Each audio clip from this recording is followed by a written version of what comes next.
वह गांव जिसने लोगों की अक्ल को खत्म कर दिया। लोग जिंदगी को छोड़कर मौत की तरफ दौड़ने लगे। लेकिन आखिर क्यों लोगों के कदम मौत की तरफ क्यों बढ़ रहे थे? लोग अपनी ही जिंदगी के दुश्मन क्यों बन गए? लोगों के साथ ऐसा क्या हुआ जिसने उनको मौत की तरफ दौड़ने पर मजबूर कर दिया? आखिर वह अपनी जिंदगी से क्यों जान छुड़ाना चाहते थे? उस गांव में वह हुआ जिसने सबको हिलाकर रख दिया। कोई भी इसका गुमान नहीं कर सकता था। तारीख भी इस वाक्य को याद करके लरज जाती है। वो गांव जिसमें दौलत ही दौलत थी। हर कोई दौलत के नशे में डूबा हुआ था। किसी को किसी का एहसास नहीं था, चाहे कोई गरीब हो या कोई बेसहारा। हर कोई अपनी ही मौज में मग्न था। लेकिन एक दिन ऐसा आया जिसने उस गांव का तख्ता पलट दिया। उस गांव की बर्बादी की वजह उस रईस की बेटी थी, जिसको अपनी दौलत और खूबसूरती पर घमंड था। लेकिन वह नहीं जानती थी कि उसकी छोटी सी गलती पूरे गांव का रुख ही बदल देगी। लेकिन इस लड़की ने तबाही मचाने से पहले वहां के रहने वाले उस पुरअसरार बुजुर्ग के साथ वह हरकत की जो शर्म की सारी हदों को पार कर चुकी थी। और वह बुजुर्ग, जिसे हर कोई नेक समझता था, उसने सबकी अक्ल पर पर्दा डाल दिया और उस लड़की के साथ वह किया जिसने लोगों की बनाई छीन ली। बुजुर्ग की वह हरकत देखकर बच्चे बूढ़े हो गए। वह खौफ हर तरफ छा गया।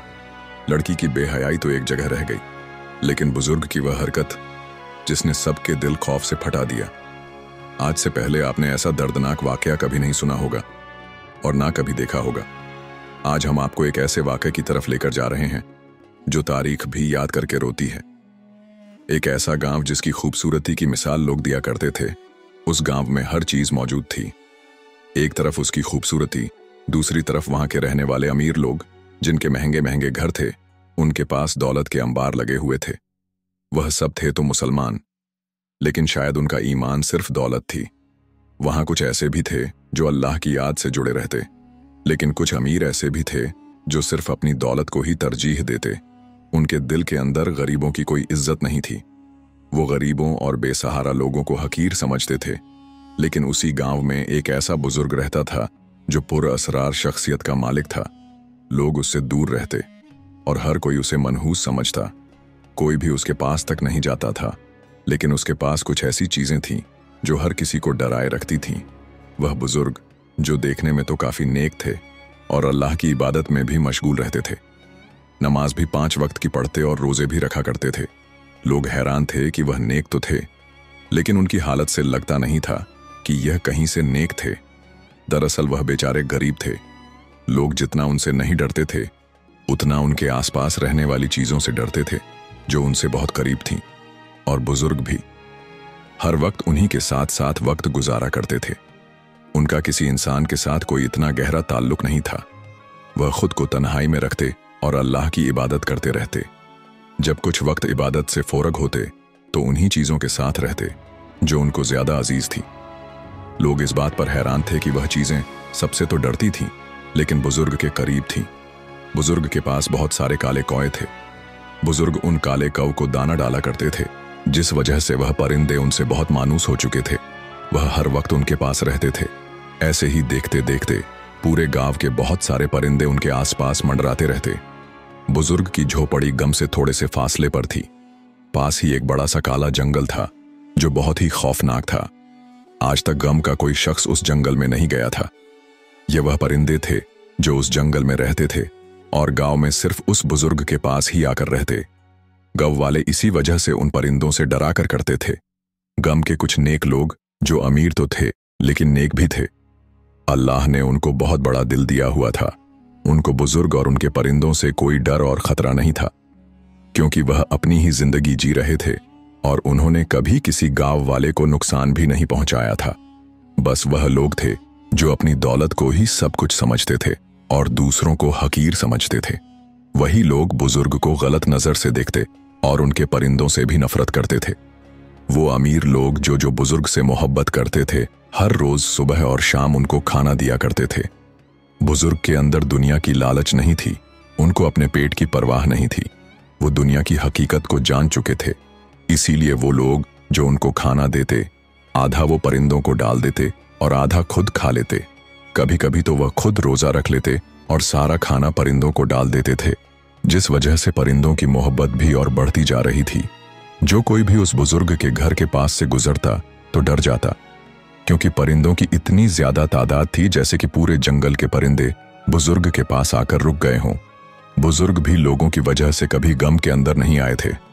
वह जानते थे कि लोग उनको अच्छा नहीं समझते। एक दिन बुजुर्ग के दिल में ख्याल आया कि क्यों ना वह इस गव में जाए और उन लोगों से मिले जो उनको खाना देकर जाते हैं। इस वक्त वह परिंदों को जंगल की तरफ वापस उड़ा देते हैं। इस दौरान परिंदे वापस जंगल में चले गए थे और बुजुर्ग खुद गम के अंदर अपना कदम रखते। लोग तो पहले से ही उनको जानते थे, क्योंकि वह काले कव वाले बाबा के नाम से मशहूर थे। बुजुर्ग अभी गम में पहुंचे ही थे कि वह लोग उनके सामने आ गए और उनका इस्तकबाल करने लगे। आइए आइए बाबा जान, आइए, आपके बरकत वाले कदम हमारे इस गांव में हमारे लिए खुशकिस्मती का बायस बनते हैं। आप कभी कभार ही तो नजर आते हैं। लोग बहुत खुश थे। वहां पर कुछ औरतें आईं और कहने लगीं, अरे तुम लोग कितने चमचा गहीर लोग हो, इस बुजुर्ग की इतनी खातिरदारी किस लिए कर रहे हो? यह तो बहुत ही बेवकूफ और पुरअसरार किस्म का इंसान है। इससे दूर रहो तो ही अच्छा है। पता नहीं इसके पास क्या क्या चीजें हैं, कौन कौन से अजीब अजीब परिंदे हैं। जंगल की सारी बलाएं तो इसने खुद पाली हुई है और ये सारी मुसीबतें और बलाएं इस जंगल में छोड़ जाएगा। लोग कहने लगे, तुम लोग अपनी जुबान बंद करो, ये कैसी बातें कर रही हो? तुम्हें पता नहीं हमारी फसलें तबाह हो चुकी थीं। इन्हीं की बरकत से हमारी फसल को 4 चांद हैं। हम इनको खाना देते हैं, जिस वजह से अल्लाह ने हमारे रिज़्क में बरकत अता की है। किसी बुजुर्ग की खिदमत करना बहुत बड़ा अजर है। ये नेक हैं, ये इबादत करते हैं और हमारे लिए दुआ भी करते हैं। गौर से कहने लगी, कैसी बातें करते हो? हमें तो कहीं से नहीं लगता कि यह अल्लाह की इबादत करते होंगे। लगता है यह परिंदों के साथ ही पूरी जिंदगी गुजारना चाहते हैं। आप लोगों ने देखा नहीं, इनके आसपास कितने काले बेरंग किस्म के परिंदे रहते हैं। वह इसी काले जंगल से आते हैं जहां कोई नहीं जाता। हमें तो वैसे भी इनको देखकर डर लगता है। पता नहीं क्या इंसान है या कोई बला। वह ऐसी ऐसी बुरी बुरी बातें बोल रही थी कि लोगों को गुस्सा आ गया। लोग कहने लगे, आपकी मेहरबानी होगी, यहां से चली जाए, वरना हमसे बुरा कोई नहीं होगा। इस दौरान बुजुर्ग खामोशी से उन औरतों की तरफ देख रहे थे और उन्हें अंदर से बहुत दुख हो रहा था कि यह उनके दिल में इतनी ज्यादा नफरत उनके लिए भरी पड़ी है। बुजुर्ग ने तो कुछ बिगाड़ा भी नहीं है। बुजुर्ग कहने लगे, ए मेरी बेटियों, मैंने तुम लोगों को क्या तकलीफ पहुंचाई है जो तुम लोग मेरे लिए इतना बुक्स रखती हो? वह कहने लगी, खामोश हो जाओ, हम तो तुमसे बात ही नहीं कर रहे। यह कहकर वह वहां से चली जाती है। गांव के वह लोग बहुत शर्मिंदा होते हैं और कहते हैं, माफ कीजिएगा, यहां इस गांव के कुछ लोग तो आपसे मोहब्बत करते हैं और आपकी खिदमत को अपनी खुशकिस्मती समझते हैं, मगर कुछ लोग आपको मन और पसर बुजुर्ग समझते हैं। बुजुर्ग कहने लगे, मैं जानता हूं। यह कहकर वह वापस अपने घर की तरफ चले गए। लोगों ने लाख मिन्नतें की, लेकिन बुजुर्ग ने उनकी बात नहीं मानी। वह वापस अपनी झोपड़ी में आ गए और रोने लगे। इस दौरान उनकी आंखों से आंसू जारी हो गए और आसमान की तरफ देखने लगे। इसी दौरान परिंदों का गोल उनके घर की तरफ आ रहा था। परिंदे उनके आसपास आकर बैठ गए। परिंदे उनका यह दुख देखकर समझ गए थे कि यकीनन बुझू को किसी ने तकलीफ पहुंचाई है। वो जोर जोर से आवाजें लगाने लगे, बोलने लगे। उनकी आवाजें बहुत तेज थीं, क्योंकि परिंदों की तादाद बहुत ज्यादा थी। बुजुर्ग ने बहुत कोशिश की कि परिंदों को खामोश करवा सके, लेकिन परिंदे खामोश नहीं हो रहे थे। वह हवा में उड़ने लगे और शोर मचाने लगे। यह काफी देर तक चलता रहा। दोपहर से शाम होने को आई थी, लेकिन परिंदे खामोश नहीं हो रहे थे। गांव के कुछ लोग गुस्से के साथ बुजुर्ग के पास आए और कहने लगे, क्या तुम इन परिंदों को खामोश नहीं करवा सकते? पहले इस गांव में थोड़ी मुसीबतें आ रही हैं, यह सब तुम्हारी वजह से हो रहा है। ऊपर से तुमने यह नया ड्रामा लगाया हुआ है। ना जाने इन परिंदों को क्या खिलाते रहते हो कि हर वक्त तुम्हारे पास रहते हैं। इनकी आवाजों से हम डर रहे हैं। खुदा के लिए यहां से निकल जाओ, हमें चैन से रहने दो। वह काफी बुरा भला कहकर चले गए। इस दौरान बुजुर्ग ने उन परिंदों से कहा, तुम लोग मुझे जलील करना चाहते हो। देखा तुम लोगों ने, पहले लोग मुझसे नफरत करते हैं। तुम लोग खामोशी से जंगल में चले जाओ। वह परिंदे बुजुर्ग की बात जैसे समझ रहे थे, उसी तरह वह खामोश हो गए और वापस जंगल की तरफ उड़ गए। इस दौरान पूरी रात बुजुर्ग को फिक्र से नींद नहीं आ रही थी। क्या वह लोगों की तकलीफ का जरिया बन रहे हैं? और अभी वह यह सोच ही रहे थे कि इसी दौरान बाहर से उन्हें कुछ आवाजें आने लगीं। "ऐ परिंदों के बाप कहाँ हो? तुम काले कौवों के बाप जल्दी बाहर निकलो।" बुजुर्ग ने जब यह बातें सुनी तो फौरन उठे और बाहर की तरफ गए। देखते हैं कि वहां एक खूबसूरत लड़की खड़ी है जो बहुत ही ज्यादा अमीर थी और उसके आसपास कुछ नौकरानियां खड़ी थीं। वह लड़की एक रईस की बेटी थी जो इस गांव का सबसे ताकतवर आदमी था। वह लड़की कहने लगी, "ऐ कौवों के बाप, हमारी बात कान खोलकर सुन लो। तुम्हारी वजह से मेरी नींदें उड़ चुकी हैं। तुम एक बदकिस्मत इंसान हो। तुम्हारी किस्मत बेरंग है और तुम एक मनहूस पसर इंसान हो। हम नहीं चाहते कि तुम्हारी मनहूसियत इस गांव पर पड़े। खास तौर पर मुझ पर तुम्हारे परिंदों ने हमारे गांव का सुकून बर्बाद कर दिया है। हर वक्त चिल्लाते रहते हैं। वैसे भी हमें इन परिंदों को देखकर खौफ आता है।" बुजुर्ग कहने लगे, "बेटी, मेरे परिंदे जरा भी खौफनाक नहीं हैं। ये आम कौवे और चिड़ियां हैं। तुम लोग इनसे क्यों डरते हो? ये तो गांव में भी रहते हैं।" लड़की गुस्से से कहने लगी, "हाँ, ये गांव में रहते हैं, लेकिन हम इनसे नहीं, तुमसे डरते हैं। तुम एक अजीब ही इंसान हो। तुम यहां से चले क्यों नहीं जाते? जंगल में दफा हो जाओ। तुम हो ही इस जंगल के काबिल जंगली परिंदों को तुमने यहां इंसानों की जगह रखा हुआ है। जब तुम्हारा यहां कोई हमदर्द है ही नहीं तो यहां करने क्या आए हो? कोई तुम्हें पसंद नहीं करता। मैं तुम्हें यहां से निकालने आई हूं। यहां से निकल जाओ। मैं तुम्हारी सूरत भी नहीं देखना चाहती। मैं नहीं चाहती कि तुम जैसी मनहूसियत इस गांव में रहे। अगर तुमने हमारी बात ना मानी तो हम तुम्हें जलील करके यहां से निकालेंगे। तुम भी हमें जानते नहीं।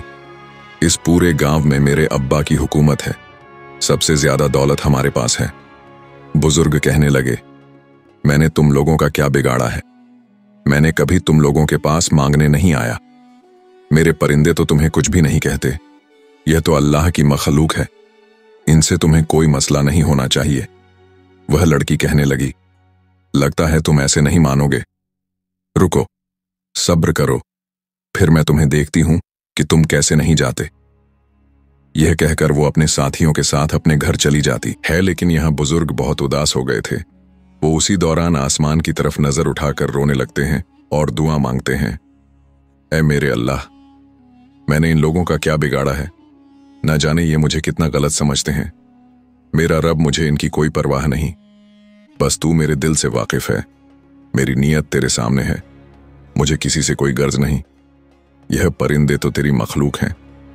बस मैं दाना डालता हूं तो यह मेरे पासते रहते हैं।"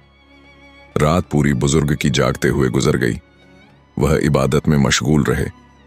सुबह होते ही रईस के कुछ आदमी आते हैं जो बुजुर्ग की झोपड़ी के चारों तरफ बड़ा सा जाल लगाते हैं। बुजुर्ग उसी दौरान बाहर निकलते हैं और कहते हैं, "यह तुम लोग क्या कर रहे हो? मेरे घर के आसपास जाल क्यों लगा रहे हो?" तो वह कहने लगे, "तुम्हारे इन परिंदों का इलाज करने लगे हैं। आज के बाद यह कभी इस गांव में नहीं आएंगे।" बुजुर्ग कहने लगे, "मेरे साथ जो करना है वह करो, लेकिन मेरे इन परिंदों को मत मारो। अगर उन्होंने देख लिया तो वह हंगामा खड़ा कर देंगे। उन्हें सब समझ आ जाता है। तुम लोग खुदा के लिए ऐसा जुल्म मत करो।" और वह उसके आसपास आते रहते हैं। इसमें इसकी निकटता क्या है? आप लोग कैसी कैसी अजीब बातें करते हैं। वह लड़की कहने लगी, "तुम लोग तो मुंह बंद ही रखो। ना जाने इसने क्या जादू किया है। तुम लोगों पर तो उरूज आ चुका है। जहां पहले तुम्हारी फसल तबाह होती थी वहां अब अच्छी खासी फसल होती है।" गांव के कुछ लोग कहने लगे, "इसने कोई जादू नहीं किया। यह अल्लाह का दरवेश है और हम इसकी मदद करते हैं, जिसके सिले में अल्लाह ने हमारे रिज़्क में बरकत अता की है। तुम्हारे पास दौलत होने के बावजूद तुम्हारे दिल में इतना बुक्स क्यों है?" वह लड़की कहने लगी, "तुम लोग लाख बोल लो, लेकिन हम अपनी ही बात मानेंगे ऐसे पाए। और जल्दी से इसके आसपास बड़ा सा जाल लगाओ ताकि परिंदे इस जाल में फंस जाएं और इसको हम पकड़कर मार दें। और हां, अगर यह बुजुर्ग ज्यादा जुबान चलाए तो इसे भी यहां बांध देना।" रईस कहने लगा, "बेटी, हां, इसका हाल ऐसा ही होना चाहिए। इसे भी इन्हीं परिंदों के साथ बांध दिया जाए।" इसी दौरान बुजुर्ग रोते हुए कहने लगे, "क्या तुम लोग मेरी बात नहीं सुन रहे? मैं यह गांव छोड़कर जा रहा हूं। वापस कभी नहीं आऊंगा। नहीं, मेरे परिंदे यहां आएंगे। बस तुम लोग इन्हें मत मारो।" लेकिन शायद उस लड़की के अंदर घमंड आ चुका था। वह अपनी दौलत के नशे में अंधी हो चुकी थी। उसने कहा, "नहीं, इस बुजुर्ग को कुर्सी के साथ बांध दो। मैं चाहती हूं कि यह अपनी आंखों से देखे अपने इन्हीं लाडले परिंदों की मौत जो अब इस जाल में फंस जाएंगे।" बुजुर्ग की आंखों में आंसू थे और वह आसमान की तरफ देख रहे थे। उन जालिमों ने बुजुर्ग को रस्सी से बांध दिया। रईस और उसकी बेटी वहीं खड़े थे और आसपास कुछ गांव वाले भी मौजूद थे। अब परिंदों के आने का वक्त हो चुका था। जैसे ही परिंदे बुजुर्ग के घर की तरफ आए, उनकी तादाद काफी ज्यादा थी। परिंदे आते ही उस जगह पर बैठ गए जहां पर जाल बिछा हुआ था। वह बेचारे नहीं जानते थे कि दुश्मनों ने उनकी जिंदगी खत्म करने के लिए जाल बिछाया है। बुजुर्ग न चाहते हुए भी उन्हें रोक नहीं पाए। देखते ही देखते परिंदे उस जाल में फंसते चले गए और धीरे धीरे सारे परिंदे जाल में फंस चुके थे। वो लड़की जोर जोर से हंसने लगी और बुजुर्ग के पास आई। देखो ऐ परिंदों के बाप, हाँ हाँ हाँ हाँ। उसकी हंसी में घमंड था। वहां खड़े अच्छे लोग रो रहे थे। बुजुर्ग की आंखों में आंसुओं के सिवा कुछ भी नहीं था। बुजुर्ग खामोश थे। वह लड़की को देख रहे थे। लड़की कहने लगी, अब बचाओ अपने इन परिंदों को। तुम तो इस गांव से हर हाल में जाओगे, लेकिन मैं चाहती हूं कि इन परिंदों से भी हमारी जान छूटे। बुजुर्ग कहने लगे, तुम कितनी बेरहम हो चुकी हो। इन परिंदों ने तुम्हारा क्या बिगाड़ा है? कभी तुम्हारा नुकसान किया, कभी तुम्हें तंग किया। तुम ऐसा जुल्म मत करो, इसकी बहुत भारी कीमत चुकानी पड़ेगी।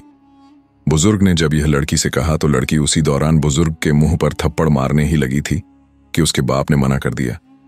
बेटी, बस करो, यह बात अच्छी नहीं है। इसकी उम्र का लिहाज करो। वैसे भी हम इसे सजा दे रहे हैं। यह तंग आकर इस गांव को छोड़ देगा। वह नहीं जानते थे कि उन्होंने बहुत बड़ी गलती कर दी है। परिंदे उस वक्त जाल में फंस चुके थे। वो तड़प रहे थे, लेकिन इन जालिमों को रहम नहीं आया। उन्होंने उसी दौरान उन परिंदों को डिब्बे में बंद किया और गांव की तरफ ले गए। लेकिन बुजुर्ग को चैन नहीं आ रहा था। जो नेक लोग थे, उन्होंने बुजुर्ग को रस्सियों से आजाद किया। बुजुर्ग रोने लगे और आसमान की तरफ हाथ उठाकर कहने लगे, ए मेरे अल्लाह, तू तो मेरी नीयत से वाकिफ है। आज तक मैंने इन गांव वालों का कभी बुरा नहीं चाहा, हमेशा इनके हक में दुआ की है।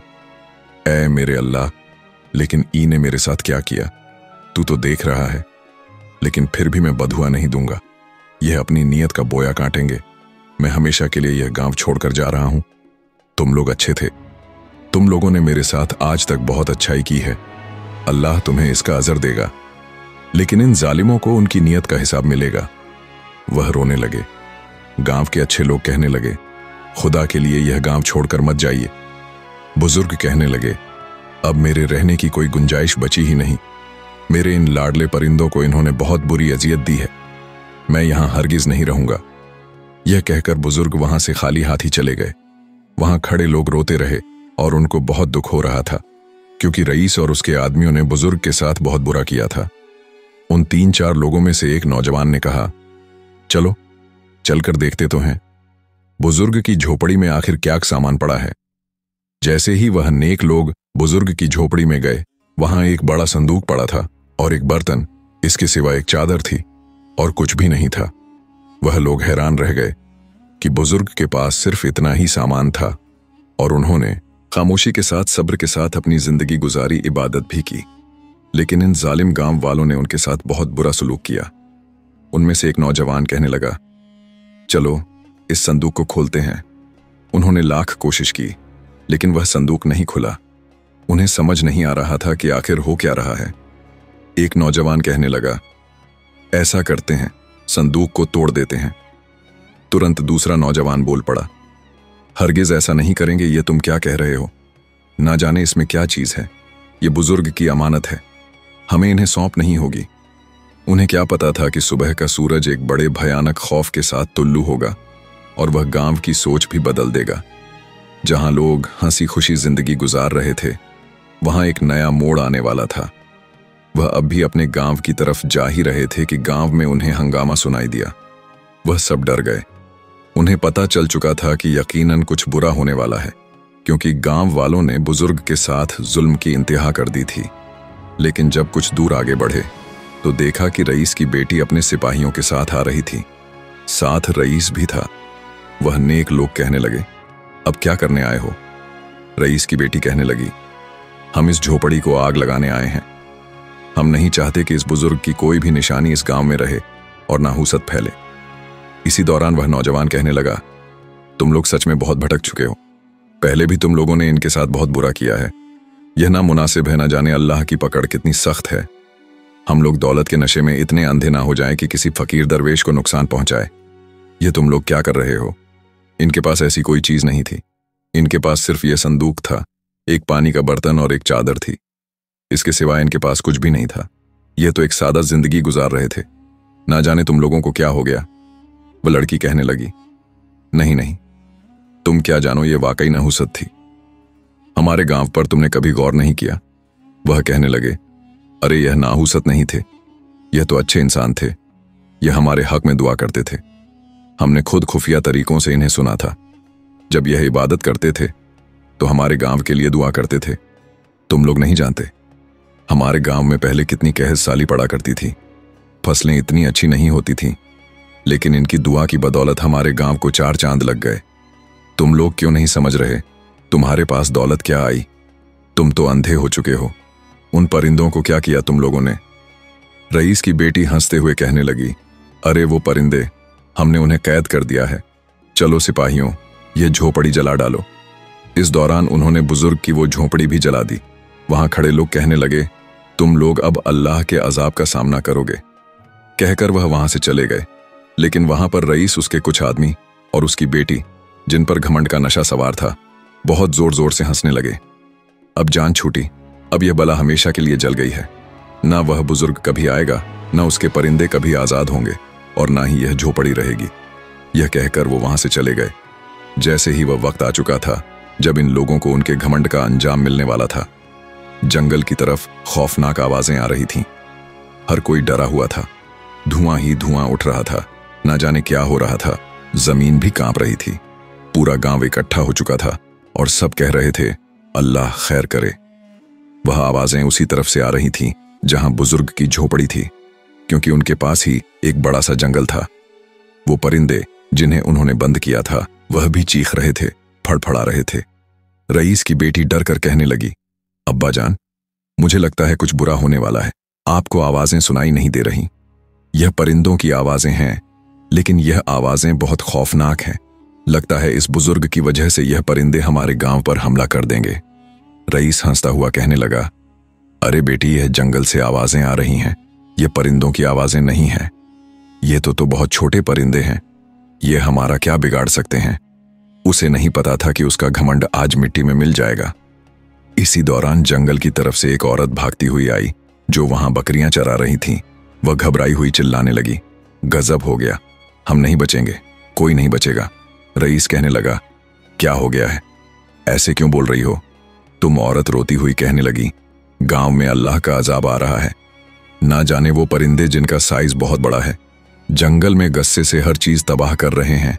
दरख्त उन्होंने उखाड़ डाले हैं और जो भी जानवर उनके सामने आ रहा है उसे साबुत निगले जा रहे हैं।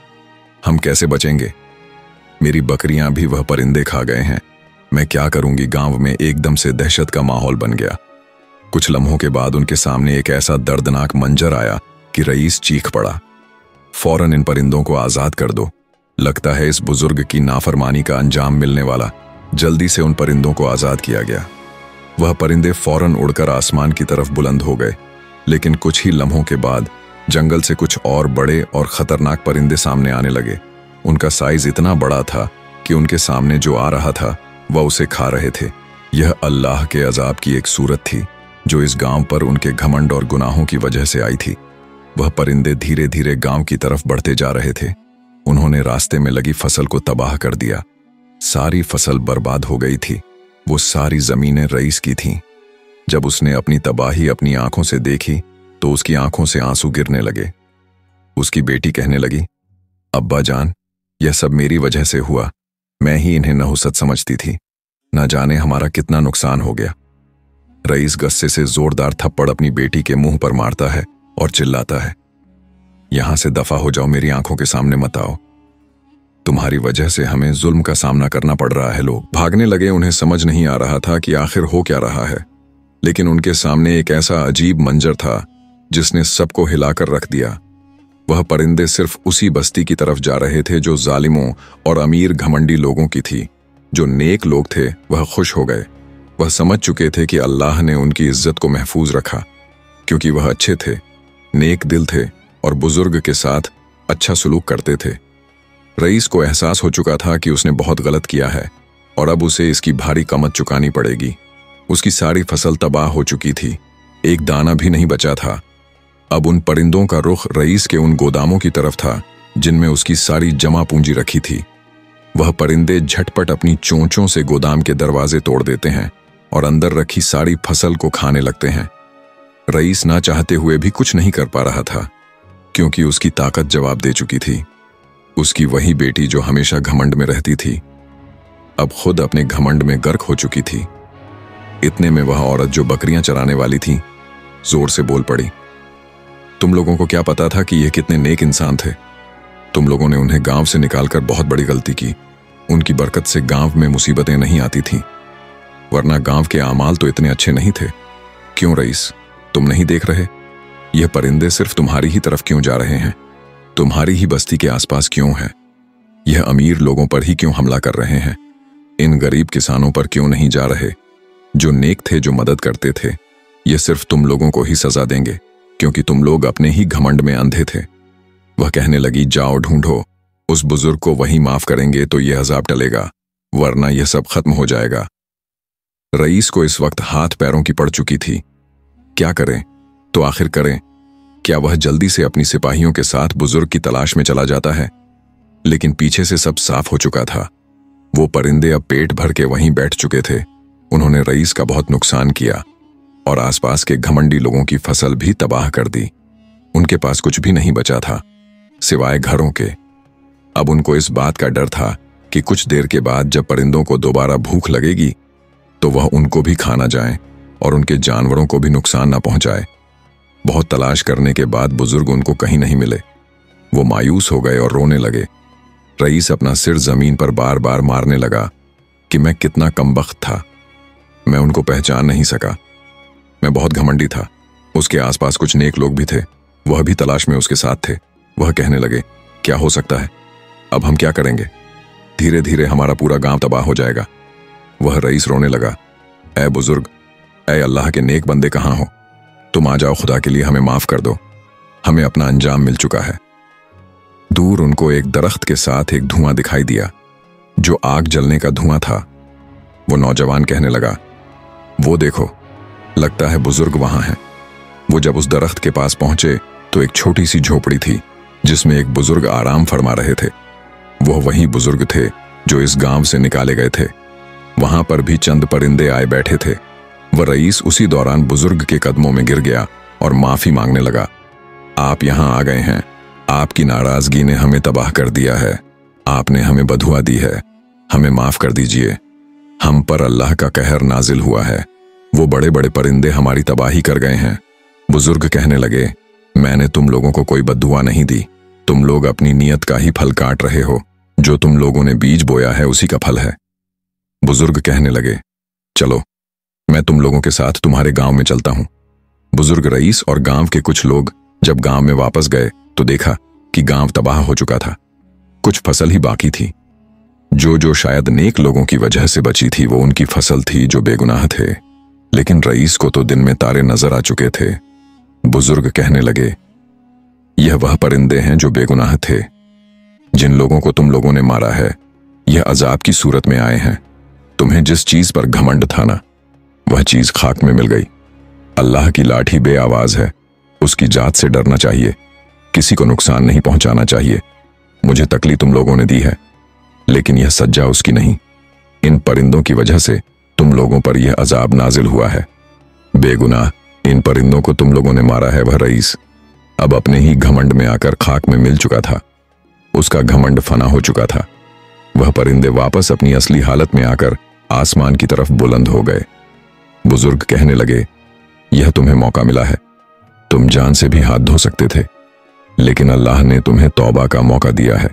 तुम्हारी आज सारी दौलत खत्म हो चुकी है।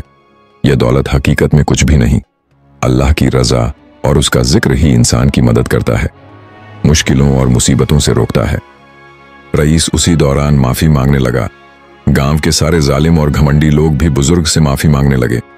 बुजुर्ग कहने लगे, मुझसे माफी मांगने की कोई जरूरत नहीं, अल्लाह से माफी मांगो और अपने गुनाहों की तौबा करो और अपनी जिंदगी को अच्छे तरीके से जियो, मेहनत करो।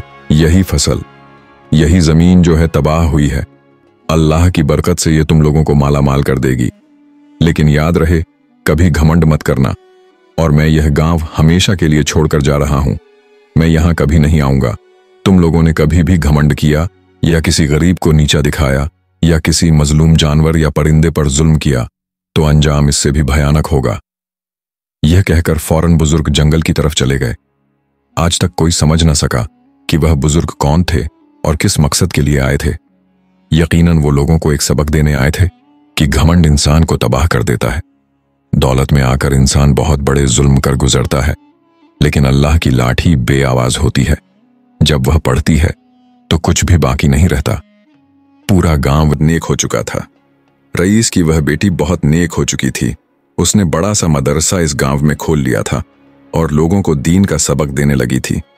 बुजुर्ग की वजह से वह पूरा गांव नेक हो चुका था। अल्लाह का नाम लिया जाता था। कोई जुल्म किसी पर नहीं किया जाता था। गरीबों में भी रिज़्क तकसीम किया जाता था। उस दिन से उस गांव में दोबारा से खुशहाली लौट आई थी। जी दोस्तों, इस कहानी का मकसद सिर्फ यही है। ये कहानी नहीं बल्कि एक हकीकत है। घमंड इंसान को तबाह कर देता है। चाहे उसके पास जितनी ही दौलत क्यों ना हो, गरीबों और दरवेश के साथ बुरा सलूक करना इंतहा गलत बात है। अगर अल्लाह ने आपको रिज़्क दिया है तो आप गरीबों मिस्कीन में तकसीम करें और अल्लाह की मखलूक यानी परिंदों को दाना डालें। अल्लाह आपके रिज़्क में इजाफा करेगा। इसके बरक्स अगर आप लोग ऐसा नहीं करेंगे तो आपका रिज़्क छिन जाएगा। बुजुर्ग के सबक ने उनकी जिंदगी बदल दी थी। वहां परिंदों का हुजूम लगा रहता। अब वह परिंदों को दाना डालते थे। उनके रिज़्क में इजाफा हो गया था, क्योंकि अल्लाह की मखलूक उनसे राजी हो चुकी थी। और जो अल्लाह की मखलूक को राजी करता है, अल्लाह उसे राजी होता है और उसे इतना नवाजता है कि वह कभी सोच नहीं सकता। उम्मीद है यह कहानी आपको अच्छी लगी होगी और इससे आपने कोई ना कोई सबक जरूर लिया होगा। इसे जितना हो सके अपने मुसलमान भाइयों और बहनों से शेयर कीजिएगा।